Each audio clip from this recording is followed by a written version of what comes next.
Assalamualaikum warahmatullahi wabarakatuh. Salam sejahtera bagi kita semua.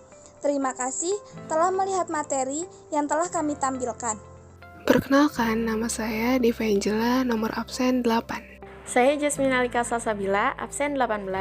Nama saya Nanda Putri Ridwan, nomor absen 28. Nama saya Rindu Stevina Sari, absen 32. Kami dari kelas 12 MIPA 1 ingin mempresentasikan materi tentang sistem pemerintahan di Indonesia pada masa demokrasi liberal.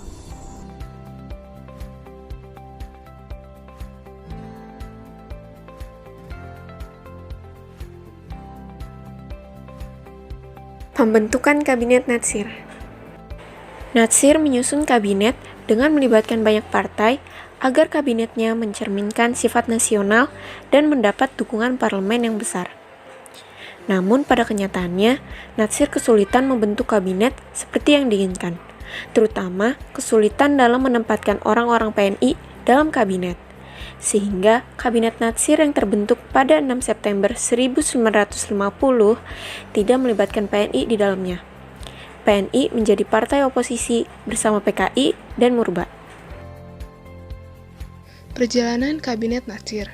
Pada masa Kabinet Natsir, pemberontakan terjadi di beberapa wilayah. Di antaranya adalah Gerakan DITI, Andi Aziz, APRA, dan RMS. Pada masa kabinet ini, dikeluarkan program ekonomi benteng yang berhasil mengubah paradigma ekonomi kolonial menjadi ekonomi nasional. Indonesia berhasil menjadi anggota PBB dan mengadakan perundingan dengan pihak Belanda untuk pertama kali membahas tentang Irian Barat. Jatuhnya Kabinet Natsir. Pihak oposisi melayangkan mosi tidak percaya dan Kabinet Natsir berakhir. Pihak oposisi melancarkan kritik terhadap jalannya pemerintahan Natsir.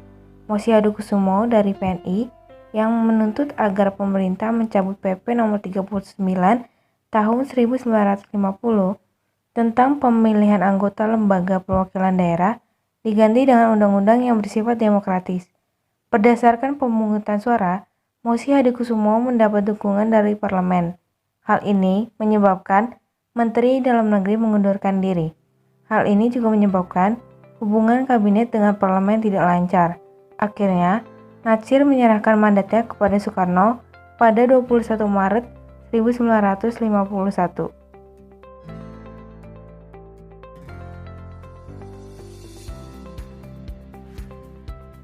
Pembentukan Kabinet Sukiman. Jatuhnya Kabinet Natsir, akhirnya Presiden Soekarno mengadakan pembicaraan dengan para pemimpin partai untuk memilih tim formatur kabinet yang menghasilkan Kabinet Sukiman pada tanggal 26 April 1951. Kabinet Sukiman berhasil melibatkan PNI di dalamnya, sehingga Kabinet Sukiman didukung oleh dua partai besar, yaitu Masyumi dan PNI.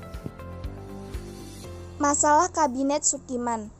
Masalah utama yang menjadi penyebab jatuhnya Kabinet Sukiman adalah pertukaran nota antara Menteri Luar Negeri Ahmad Soebardjo dengan Duta Besar Amerika, yaitu Merle Khosran. Nota Menteri Luar Negeri ini memiliki kekuatan seperti suatu perjanjian internasional. Tindakan Soebardjo dianggap menyimpang dari asas politik luar negeri bebas aktif karena memasukkan Indonesia ke dalam lingkungan strategi Amerika Serikat. Dan akhirnya, Ahmad Soebardjo selaku Menteri Luar Negeri mengundurkan diri. Sukiman pun kemudian menyerahkan mandatnya kepada Presiden Soekarno pada tanggal 23 Februari tahun 1952.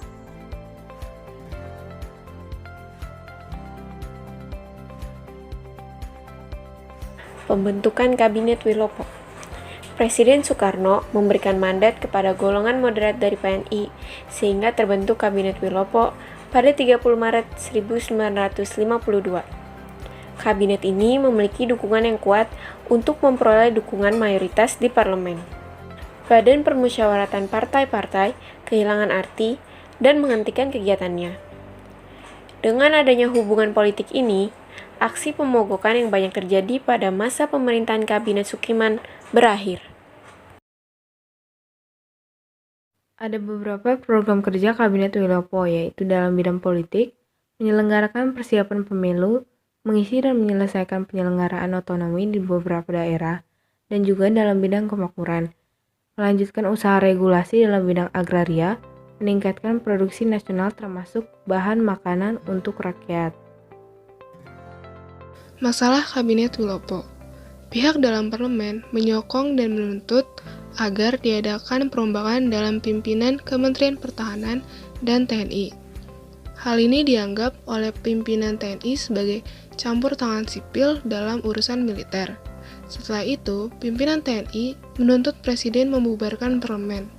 Namun, Presiden menolak tuntutan ini, sehingga KSAD dan KSAP diberhentikan dari jabatannya. Jatuhnya Kabinet Wilopo disebabkan oleh peristiwa Tanjung Muara.